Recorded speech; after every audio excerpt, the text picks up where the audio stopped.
Good. We have a good day today Yeah. in the Craving Grove Park in Glasgow. How's Yeah. your day? Really nice sunny day. Yeah.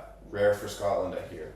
Yeah, true. I heard there's like just 40 days, sunny days in Scotland. I feel like we might have had 40 already. We've been really lucky. Yeah, so nice. Yeah. And oh yeah, so I think this is our topic for today. Mm. That we see different culture in Scotland and Canada and Thailand. Yeah. So can I ask you about what is your experience in cultural difference? I heard that you are living with three Thai guys and three people from North American. Yeah, totally. So, as you might know, you're one of my roommates here. So, we're living in a house with 6 people, and it's an even split between 3 Thai and 3 North Americans. And I found it super interesting because I haven't really lived back in Canada with people from very different cultures. I've lived with Americans before, but it's been quite similar to mine. But one thing that I have noticed, and what I wanted to talk to you about today, was I noticed pretty early on that when maybe 2 of you or 3 of you would be here by yourselves in the kitchen, you'd be speaking in Thai, which totally makes sense. You want to speak in your first language. But what I found interesting was that when I would walk in, or and I hear this from the other North Americans as well, when they walk in, they hear you guys switch to English. So I'm wondering kind of what's behind that? Like what is the driver of that? Yeah, sure. So this one we have this topic in our discussion earlier in our online discussion. It's called code switching. That's right. Yeah, which we see that we want to we switch from Thai to English to at least let you know that we are so transparent with all of you that okay, you are coming into even our middle of our conversation, and we are not in the same conversation at all. But we want to let you know we have our common language as English. So we switch from Thai to our common, so everyone knows the same language what we are talking about. Right. Huh. I was thinking about this a little longer, and I was wondering if it had anything to do with maybe Asian cultures having more of a tendency to have higher collectivism than maybe a Western person like myself would have. Oh yeah, that definitely right. So we can in Thailand also not just collectivism, but we are so high on in-group collectivism to be specific. And as we are in the same house, we are considered close enough to be called in-group. And when we are talking, we want to include everyone in the conversation, and we are open for you guys to know what we are talking about. And another part is not just in-group collectivism that's take part that we are include everyone in the same conversation, but it's from my own experience that I have group of Chinese friends. No offense to all the Chinese, but when we are speaking, we are travel together. They just speak in Chinese, and I heard my name from their conversation, which I could contextualize that they are saying I will bring them to somewhere else. But as my first feeling, it's not we are talking about our trip at all. It's like they are talking something behind me and right next to me. So it's a bad feeling when I heard that. Yeah, I totally get that. Sometimes maybe even when I'm just walking down the street and I'll hear my name, or they're calling someone else, but I hear my name and I kind of turn around. It's like, oh, who's saying what about me? So I can imagine that's even harder if you're with your friends and they're talking about you in their own language. It feels like you're excluded from that group, and that kind of brings me on to another thing that I picked up was if I came in, one of my first feelings was like, I feel a little bit bad that they have to switch to English if I'm just coming in. Like, I'm wondering if you find it annoying, or at the end of the day you've had a long day at school and you just want to relax, you want to talk in your own language. It's less brain work, I guess. I'm wondering if it's like that for you. Do you find it annoying? Yeah, so personally I would say no. And everyone who can join MTB program from Chula, they have to be baseline, have a a certain English skill which everyone can communicate in English, and at a certain level when we join, I would say that before we join MGB we have a short interview with our professors that to access to evaluate our English skill, that can we talk in daily life, which everyone has to pass that. Right. So that's a good part. And from that, so we see that language is not it's a skill. It's not just something that you just read a book and you know how to speak. Even English is our second language, but it's never be our first language. Sure. So we have to take our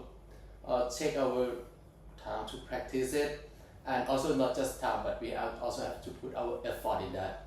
So in that case, we cannot practice our English at all if we all come here and speak Thai the whole time. When we start to speak English, we can refresh our mind. We can start thinking of what is the context we are talking about, what word we can. It will not be come up from the top of our mind, but we can talk about it, and we can just using basic English and using like more advanced English. After we can use it in a certain amount of time. So that will be a good opportunity for us to learn and to practice our English too, not just coming to learn Thai here. So that will be a good part, good opportunity for us. So I would say it's a good thing for me and for my roommates too. Yeah, I feel like it's all part of the learning journey. I don't know, I feel like a big thing for doing your master's degree in English is that you want to, by the end of it, you want to come out of it being better at English. I feel like when we go to Thailand in a few weeks, you're going to be speaking a lot more Thai, and so maybe your English you'll be using it less, so maybe you won't be improving as quickly as you would be maybe in Canada or here. Yeah, it's definitely like that. And you will notice that when you go to Thailand, that Yeah. we use Thai and it should be so fluent that you never see what we are talking about in our life in Victoria or here. Right. But in that case, I would like to ask you back about a bit that when you walk into our conversation and you see we switch from Thai to English, that would be easy to notice for you. Yeah. And how do you feel about that when we switch our language? Well, the first few times when I came in, I felt like I was intruding on something. I was like, oh no, like I feel a little bit bad that I come in and then they all have to switch to English. And I'm like, oh man, like this, I have to put in more effort into speaking now. And like, oh, maybe I didn't want to like include him in the conversation, or I just run and get water quickly and come back out, and it's oh, we had to go through all this effort. But what I've been thinking about, and based on conversations I've had with you before and the other Thai as well, is that it feels like more of a sign of respect and maybe being just more polite. I feel like, especially at the start when we didn't really know each other that well here, it would be more polite to be people you don't know that much, who you want to, I don't know, build more of a relationship with, especially if we're going to be living together. So I have noticed that now that we've been here for about a month and a half, you won't switch every time to English when I come in, or you're not as worried about speaking Thai to another Thai person while I'm in the room, which I think is totally fine, and it's great that you feel that comfortable. But yeah, no, I feel I don't know. I feel respected, but I also feel like it's totally up to you. Yeah. Oh, I would like to add up from that. Mm-hmm. We all know that. What is the big difference between Canada and Thailand? Yeah. I would say that on direct and indirect, which Canada we consider low context country. Yeah, but in Thailand we are high context country. For sure. Yeah, in that case, when we switch from Thai to English, which is what we have, which is our common ground between you and us. It's not you, but everyone. Yeah, I would say that in that case, it's a sign of we are open for you to join our conversation. Even it is about something that you know or you don't know, but it might be just our experience for the whole day. We just talking chit chat. Like, oh yeah, what is happening today? Oh, this I feel like I like this. I don't like this. I found a good restaurant or ice cream shop. like what happened with Knox. He went to ice cream shop and he tell us, oh yeah, he went to that ice cream shop and it was so nice. Yeah. And I'm not sure one of the not UWIC student come in and we switch to English. And we say, oh yeah, this one is so nice, we love it and we want to try. And end of the day, we went there. Yeah. So it's a good thing that we want everyone to join the conversation and we want to be open as a same group. So that's the point. That's really great. Yeah, I'm really happy to have that kind of insight into more high context cultures because I guess we really wouldn't have that experience where I'm from. Well, Canada is technically a bilingual country. Yeah.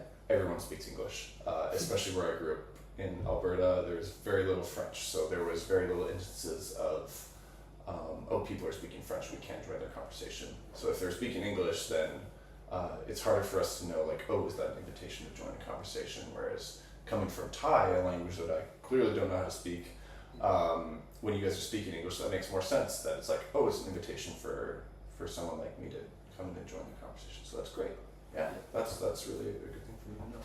Yeah, and another thing, you might notice that when we are in the same room, same room, or we have dinner, you start to learn some Thai from us. For sure. Even it's a basic word. Yeah. I feel like that's make when we are talking in Thai, and sometimes we just join the conversation. We just like using a little Thai word. Yeah. That feels so good. That we feel like you join the conversation even it's in Thai. Yeah. And sometimes even we talk in English. Yeah. We also use like the word that like we always use like we can do it. We can say that in Thai. Yeah. You remember that word? Yeah. Sure. Like when you guys say die. Die. Yeah. We can do it. Yeah. No, I've been learning lots of Thai and loving doing that too. Well, this has been really fun. Thank you for sharing your insights with me. Sure. Thank you. Yeah, anytime.